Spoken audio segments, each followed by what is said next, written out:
नमस्कार विद्यार्थी मित्रांनो, तुमचे एमपीएससी ॲस्पिरंट या चॅनलवर स्वागत आहे। आज आपण रुपयाचे अवमूल्यन म्हणजे डिव्हॅल्युएशन ऑफ रुपी असे याला म्हटलं जातं, ह्याच्याशी संबंधित माहिती पाहणार आहोत। तुम्हाला जर पूर्ण इकॉनॉमिक्सच्या नोट्स पाहिजे असेल तर डिस्क्रिप्शन बॉक्समध्ये त्याची लिंक ठेवली आहे, तिथून तुम्ही पूर्ण डाउनलोड करू शकता।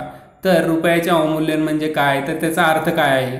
तर रुपया परकीय चलनाच्या संदर्भात मागणी व पुरवठ्याच्या आधारे स्वस्त होत असल्यास आपण रुपया घसरत आहे असं म्हणतो। जर रुपया परकीय चलन जे आहेत डॉलर, युरो वगैरे ह्याच्या संदर्भामध्ये मागणी व पुरवठ्याच्या आधारे स्वस्त होत असल्यास, जेवढी मागणी आहे त्याच्या पुरवठ्याच्या आधारे जर स्वस्त होत असेल तर आपण त्याला रुपया घसरत आहे असं म्हणतो। नंतर अवमूल्यनाद्वारे सुद्धा रुपया परकीय चलनाच्या संदर्भात स्वस्त होत असतो। जे अवमूल्यन करतो त्याच्यामध्ये सुद्धा रुपया हा परकीय चलनाच्या संदर्भामध्ये स्वस्त होत असतो। मात्र अवमूल्यन सरकारने मुद्दाम घडवून आणलेले असते। जे अवमूल्यन असतं ते सरकारने मुद्दाम घडवून आणलेले असते का, तर परकीय जे आपला बाजारामध्ये जे आपल्या मालाची किंमत आहे परकीय ह्याच्यामध्ये म्हणजे परदेशामध्ये ती किंमत कमी व्हावी व सर्वात जास्त माल आपला निर्यात व्हावा, ह्याच्यामुळे अवमूल्यन घडवून आणले जाते। तर अवमूल्यनाद्वारे रुपयाची किंमत परकीय चलनाच्या संदर्भात कमी करणे हा सरकारचा किंवा मध्यवर्ती बँकेचा हा धोरणात्मक निर्णय असतो।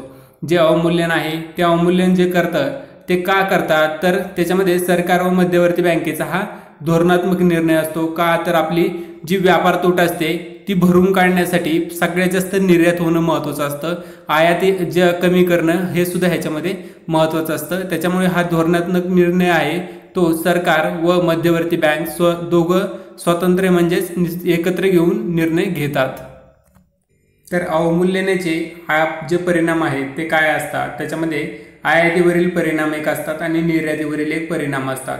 तर आयातीवर काय परिणाम होतात, तर अवमूल्यनामुळे भारत आयात करीत असलेल्या वस्तूंची किंमत भारतात वाढते। तर अवमूल्यन केलं भारताने तर त्याच्यामध्ये काय होतं, जर परदेशस्थ माल असतो म्हणजे परदेशामधून जो भारतामध्ये माल येतो त्या मालाची किंमत भारतामध्ये सर्वात जास्त वाढते व ती किंमत वाढल्यामुळे आपल्या भारतामध्ये ती जी आयात करत असतो ती वस्तू आयातदार वस्तू आयात करत नाहीत, त्याच्यामुळे आयातीचं जे प्रमाण आहे ते कमी होतं। त्याच्यामध्ये काय होतं, तर आयात महाग झाल्याने आयातदाराची आयातीची प्रवृत्ती कमी होऊन आयातीचे आकारमान कमी होण्याची परिस्थिती निर्माण होते।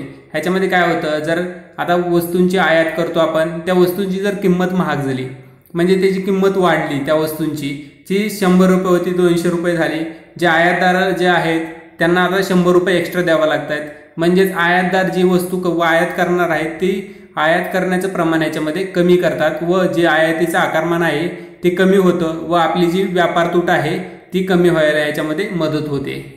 नंतर निर्यातीवरील परिणाम, तर निर्यातीवर काय परिणाम होतात, तर अवमूल्यनामुळे भारत निर्यात करीत असलेल्या वस्तूंची किंमत परदेशात कमी होते।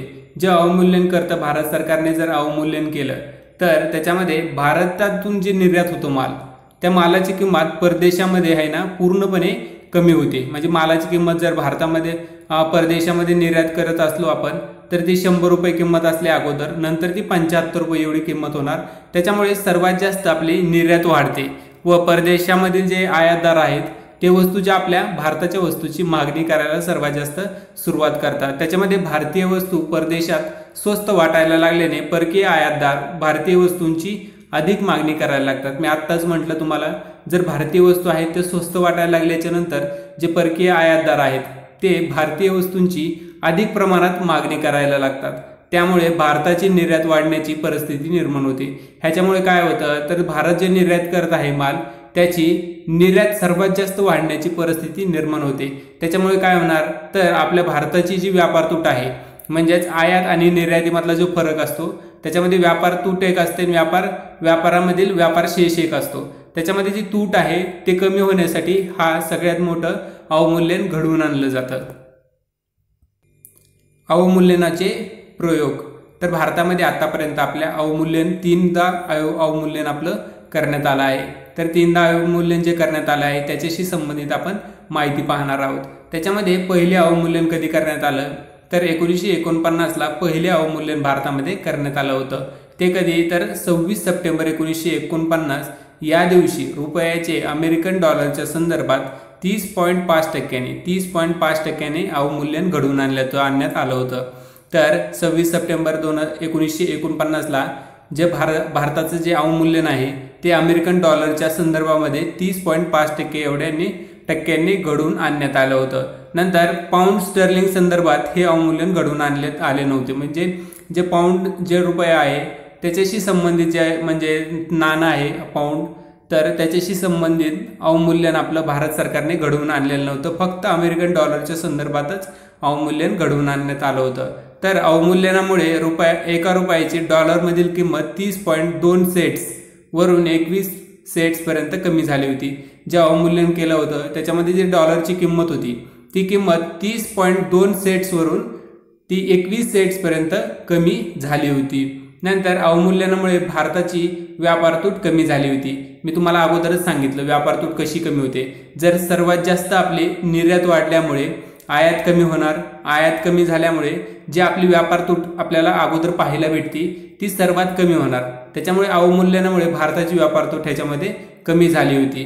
नंतर तत्कालीन म्हणजे त्यावेळेचे जे अर्थमंत्री होते कोण होते, तर जॉन मथाई यांच्या काळामध्ये हे अवमूल्यन घडवून आणण्यात आलं होतं। नंतर आहे दुसरे अवमूल्यन, 1966ला दुसरे अवमूल्यन करण्यात आलं। त्याच्यामध्ये कधी तर 6 जून 1966 रोजी रुपयाचे अवमूल्यन अमेरिकन डॉलर व इतर हार्ड युरोपियन चलनाच्या संदर्भामध्ये 36.5% घडवून आणण्यात आलं होतं। म्हणजेच दुसरे जे अवमूल्यन आहे ते 1966 घडवून आणण्यात आलं, ते 6 जून 1966ला अवमूल्यन करण्यात आलं। ते कशाशी संबंधित होतं, तर अमेरिकन डॉलर व इतर युरोपियन हार्ड डॉलर आहेत त्यांच्याशी संबंधित जे युरोपियन चलन आहेत त्यांच्याशी त्यांच्या संदर्भामध्ये ह्याच्यामध्ये घडवून आणण्यात आलं होतं हे अवमूल्यन। ते किती टक्क्याने, तर 36.5% एवढ्याने हे दुसरे अवमूल्यन घडवून आणण्यात आलं होतं। तर या अवमूल्यनामुळे रुपयाचा विनिमय दर 4.76 रुपये प्रति डॉलरवरून 7.50 रुपये प्रति डॉलरपर्यंत असा कमी झाला होता। हे जे अवमूल्यन घडवून आणण्यात आलं होतं त्याच्यामध्ये त्याचा विनिमय दर जो होता तो 4.76 रुपयावरून जो प्रति डॉलर होता तो 7.50 रुपये प्रति डॉलरपर्यंत एवढा कमी झालेला होता। ज्यावेळेस दुसरे अवमूल्यन झाले म्हणजे त्यावेळेसचे जे अर्थमंत्री कोण होते, तर सचिन चौधरी हे त्यावेळेसचे अर्थमंत्री होते। तर हे अवमूल्यन झालं दुसरे, त्याचे काही उद्दिष्ट होते। त्याच्यामध्ये कोणते उद्दिष्ट होतं, तर भारताची हार्ड चलन देशांकडून होणारी आयात कमी करणे। जे हार्ड चलन होतं, जे देशांचं हार्ड चलन होतं त्या देशांकडून होणारी आयात कमी करणे व सर्वात जास्त निर्यात ह्याच्यामध्ये वाढवणं, हे एक ह्याच्यामध्ये म्हणजे ह्याचं उद्दिष्ट होतं पहिलं। नंतर भारताची निर्यात वाढवणं, ह्याच्यामध्ये सर्वात जास्त भारताची निर्यात जी आहे ती सर्वात जास्त वाढवणं ह्याच्यामधलं एक उद्दिष्ट होतं। नंतर भारताचा व्यापार तोल हा कमी करणे। व्यापार तोल काय असतो ह्याच्या अगोदरच्या लेक्चरमध्ये आपण पाहिलेलंच आहे। व्यापार तोल म्हणजे काय, तर आयात आणि निर्यात ह्याच्यामध्ये जो फरक असतो त्यालाच व्यापार तोल असं म्हटलं जातं। ह्याच्यामध्ये एक व्यापार तूट असते, व्यापार शेष असतो। त्याच्यामध्ये व्यापार तूट आहे ती कमी करण्याचा ह्याच्यामध्ये एक उद्देश होता, म्हणजेच व्यापार तोल कमी करणे, म्हणजेच व्यापार तूट आहे ती कमी करण्याचा ह्याच्यामध्ये एक उद्दिष्ट होतं। तर अवमूल्यनामुळे भारताची निर्यात वाढली। अवमूल्यन जे झालं त्याच्यामध्ये सर्वात जास्त भारताची निर्यात त्याच्यामध्ये वाढली। मात्र दुष्काळी वर्षामुळे अन्नधान्याची आयात करावी लागल्याने व्यापार तूट अपेक्षेप्रमाणे कमी झाली नाही। म्हणजेच काय झालं, अवमूल्यन झाल्याच्या नंतर आपल्याला माहित आहे निर्यात सर्वात जास्त वाढते। तर निर्यात वाढते, परंतु त्याच्यामध्ये निर्यात ज्या वस्तू आहेत त्या वस्तू स्वस्त होतात, परंतु ज्या आयात करायच्या त्या वस्तू महाग होतात। त्यावेळेस काय झालं, त्यावेळेस दुष्काळ पडला। दुष्काळ पडल्यामुळे आपल्याला अन्नधान्याची जी आयात करावी लागली। आयात करताना आपल्याला आयात वस्तू आता महाग होणार, कारण आपण अवमूल्यन केलेलं आहे। त्याच्यामुळे आयात वस्तू महाग झाल्यामुळे जे आपली व्यापार तूट होती त्या अपेक्षेप्रमाणे याच्यामध्ये कमी झाली नाही। व्यापार तूट ही त्याच्यामध्ये स्थिर राहिली होती, याच्यामध्ये कसल्याही प्रकारे कमी झालेली नव्हती। नंतर आहे तिसरे अवमूल्यन। 1991ला हे तिसरे अवमूल्यन करण्यात आलं होतं।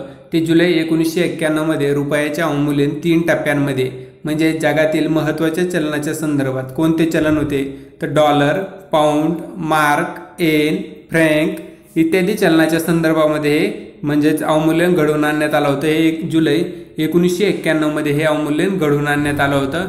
तर 1 जुलै ह्यावेळेस जो 1 जुलै होता त्यावेळेच्या 1 जुलै रोजी 9.5% यांनी अवमूल्यन करण्यात आलं होतं. नंतर 3 जुलैला 10 ते 10.78% एवढ्याने अवमूल्यन करण्यात आलं होतं दुसऱ्या टप्प्यामध्ये. तर तिसऱ्या टप्प्यामध्ये 15 जुलैला 2% अवमूल्यन करण्यात आलं होतं.